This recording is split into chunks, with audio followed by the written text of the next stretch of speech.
Okay, now we will discuss about the efferent pathway, means the outgoing pathways from the cerebellum. Okay, outgoing pathway, efferent pathway. And outgoing, we all know the Purkinje cell are the only cell within the cerebellum which communicate with the outside of the cerebellum, and it communicates mainly, it will end up in the nucleus. Okay, deep cerebellar nucleus, whether it is the dentate or globose, and then emboliform and fastigii, right? Fastigii or fastigial nucleus. So these nucleus, they are present with respect to, let me call this thing, okay, with respect to the part of the cerebellum, and what does it mean? It means the Purkinje cell in the flocculonodular lobe, like say flocculonodular lobe, they will project to the which kind of the nucleus? If you can recall back, they were directly, like there are the four, there is cerebellar, and few of them, like the flocculonodular, they were going to the vestibular nucleus, right? Vestibular nucleus. So now it's not a part of the deep cerebellar nuclei, but we can still say the vestibular nucleus. That's the only exception, like how the Purkinje cell communicate with the outside of the cerebellum. Only this exception, the vestibular, no need to relay into the dentate, globose, emboliform or fastigii. The flocculonodular lobe Purkinje cell will directly end up in the vestibular nuclei. That is the one. The second is Purkinje cell that is present within the vermis. Within the vermis, they will project to the fastigial nucleus. The vermis one is located with the fastigial nucleus, and the Purkinje cell which is present, like in the previous lecture we talked about these three parts, right? The vermis, then there was intermediate cerebellar hemisphere, and then there was the lateral one, right? So the Purkinje cell which is present in this intermediate part of the cerebellar hemisphere, they will end up on these two nuclei, globose and emboliform or interpositus, right? Interpositus nucleus. And the one which is present in the lateral cerebellar hemisphere, the Purkinje cell in the lateral cerebellar hemisphere, that will end up in dentate nucleus. And from these nuclei, then there will be the outgoing pathway. Okay, outgoing, or we can call the efferent pathway. So we can say the all deep cerebellar nuclei, they receive signal from two sources. One is from the cerebellar cortex, from the Purkinje cell, right? From the Purkinje cell, depending on whether they are coming from the lateral or the intermediate or vermal part of the cerebellum. Okay, so deep sensory, or not the deep sensory, we can say the cerebellar cortex, and the second one is, first is from the cerebellar cortex, the second one is the sensory input to the, or efferent fibers, sensory input to the cerebellum. One copy goes to the cerebellar nuclei, right? See, these efferent pathway are coming, we can say the any information, incoming information within the cerebellum, it divides into two parts. One is going to the deep cerebellar nuclei, right? Deep cerebellar nuclei, and the other part will go within the cerebellar cortex, right? Cerebellar cortex. And this direct communication, what does it do? It excites these deep cerebellar nuclei. So if any information, incoming information, it will excite these deep cerebellar nuclei, and within the fraction of the second, just fraction of second later, they will get output from the Purkinje cell. And what is the output from the Purkinje cell? It is inhibitory. The same track which is stimulating the deep cerebellar nuclei, it goes and communicate with the cells of the cerebellar cortex, and ultimately that neural circuit end up in getting the inhibitory output to the deep cerebellar nuclei from the Purkinje cell. Okay, their respective Purkinje cell, whether that is coming from the wormhole, intermediate or lateral cerebellar hemisphere, depending on which part, the respective deep cerebellar nuclei. So initially there is excitation, and fraction of second later there is inhibition. Okay, so we can say it's a kind of stimulation is there, 100% stimulation is there, fraction of second later that 100% will get reduced, it will be less than 100% excitation. So that movement, that's how the fine tuning happens. Any kind of the movement that's happening within the body, there will be excitation or stimulation to perform that movement, and immediately there will be application of the brake.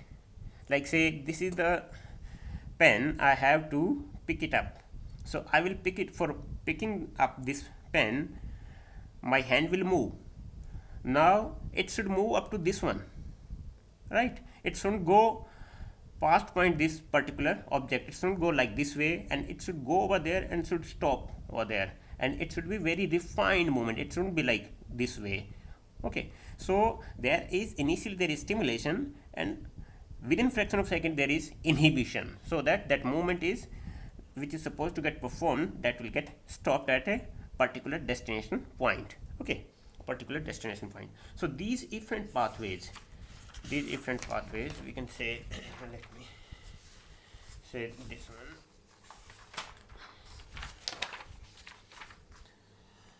The pathway, depending on whether that is the wormhole area or intermediate or the lateral part of the cerebellar hemisphere. So depending on these three, we can divide them into three parts. One which is originating from the wormhole area of the cerebellum. Okay, wormhole area of the cerebellum. Wormhole area, it's concerned, like if you can recall back in the last lecture, this part was concerned with the axial system, the trunk, and like say these are the limb, upper limb and lower limb, right? Upper limb and lower limb. It was concerned with the proximal muscle of the upper limb and proximal muscle of lower limb and this paraxial skeleton wormhole. So any information regarding this part of the tract will be coming from the wormhole area. Now the second one is the intermediate one. Okay, intermediate cerebellar hemisphere, and this intermediate cerebellar hemisphere, this part, it is concerned with the distal musculature. By distal musculature we mean the muscle of the hand, finger. Okay, so this part, like this entire of the hand, forearm and finger muscles. So these fine movement performing muscles, they are controlled by this intermediate one, or we can say the distal part of these limbs. And then the third one is regarding the lateral cerebellar hemisphere. So the lateral cerebellar hemisphere was concerned with the planning part of the movement, right? So from this lateral cerebellar tract, the efferent pathway, they will go directly to the cerebral cortex. And how these things go from the cerebellum, it will go to the thalamus, right? Like if we are talking about this pathway for the lateral cerebellar hemisphere, or whether this is regarding the ventral cerebellar hemisphere, this one intermediate cerebellar hemisphere. How does this go? From the intermediate, it goes to the interpositus nucleus first. Okay, first we will take this example of the intermediate one. Okay, intermediate cerebellar hemisphere. The Purkinje cell from the intermediate, it will go to the interpositus nucleus. And what are the interpositus nucleus? These are globules and emboliform. From these nucleus, it will go to the thalamus. Okay, it will go to the thalamus. See, the Burmala I said for the axial and paraaxial, and the intermediate is for the distal musculature of the hand and finger. It's not directly communication from the cerebellum. From the cerebellum, it will go to the cerebral cortex. And what is the gateway of the cerebral cortex? Thalamus. And which part of the thalamus? Ventrolateral nucleus. Ventrolateral nucleus of the thalamus, and sometimes ventral anterior. Okay, ventrolateral and ventral anterior nucleus of the thalamus. It will go to the cerebral cortex. Okay, cerebral cortex, the motor cortex. Okay, and from there, cortex, it will go to the via the corticospinal tract to the periphery. Okay, to the periphery. And the important thing is, like say, if it is coming from the right side of the cerebellar intermediate hemisphere, right side, it will go to the left side of the cerebral cortex. Okay, left side of the cerebral cortex. And from the left side of the cerebral cortex, the corticospinal tract, what does it do? They will decussate. So ultimately, the left sided cerebral cortex will end up in the right side of the body.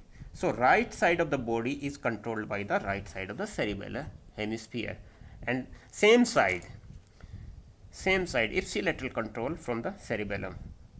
How this ipsilateral is happening? Because the fibers, the efferent fiber that is coming from the right side of the cerebellar tract, that will end up in left side of the cerebral cortex, and from the left, the corticospinal tract originating, they will decussate and control the right part of the body.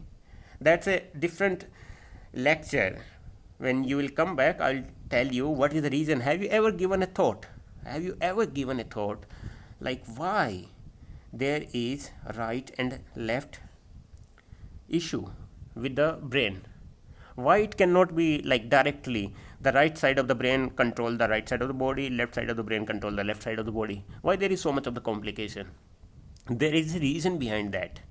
There is a certain reason why there is right and left side of the brain, they control the contralateral aspect of the body. Okay, try to find the reason. I'll just give you a hint. The reason is, it is related something to the vision part, the visual pathways. Okay, visual pathway. Okay, leave this part. So the intermediate one, it is concerned with for these hand and finger muscle, the fine tuning, or we can say the distal part of the limbs, okay. But the main point was, the right side of the cerebellum will control the right side of the body, and the left side of the cerebellum will control the left side of the body. Why this happening? Because it's going to the left cerebral, and then there is decussation. So that's regarding the intermediate one. The lateral one, the lateral cerebellar hemisphere, it is concerned with the planning part. So from the lateral cerebellar hemisphere, the Purkinje cell of the lateral cerebellar hemisphere, it will go to the dentate nucleus, right? And from the dentate nucleus, it will again go to the cerebral cortex, the opposite side of the cerebral cortex. And how it will go? The same pathway for that as that for the intermediate one. Like it will enter via the ventrolateral and ventro-anterior part or nuclei of the thalamus to the opposite aspect of the cerebral cortex. The right cerebellar hemisphere will go to the left cerebral cortex, and left cerebellar hemisphere pathway will end up in the right cerebral cortex. And this pathway is concerned with the planning and programming. So it has also got connection with the basal ganglia. Okay, basal ganglia, interconnection with the basal ganglia, because the basal ganglia, cerebellum and motor cortex, these three are the one which are having a integrated pathway for the planning and programming of movement, right? Planning and programming of the movement. So we can say, by doing this entire of the circuit, the intracerebellar circuit, then the afferent and afferent pathway, we can conclude that cerebellum, it receives the signal, and these signals, they are continuously kind of a collecting information, like continuous, cerebellum is continuously collecting information regarding what? Regarding the movement what kind of the movement is happening and how strong, how fast it is happening, and at what part of the body it is happening, as well as position of the body, position of entire of the body through the proprioception. Okay. So, all these sensory information is conveyed to the cerebellum, and cerebellum is helping in fine tuning the movement, that motor movement is happening. So, by this we will end this part, the connection pathway, like the connection part, the circuit within the cerebellum as well as afferent and efferent pathway. Now, the next topic is function, and then we will move over to the the applied aspect, the lesion within the cerebellum, what will happen. Okay.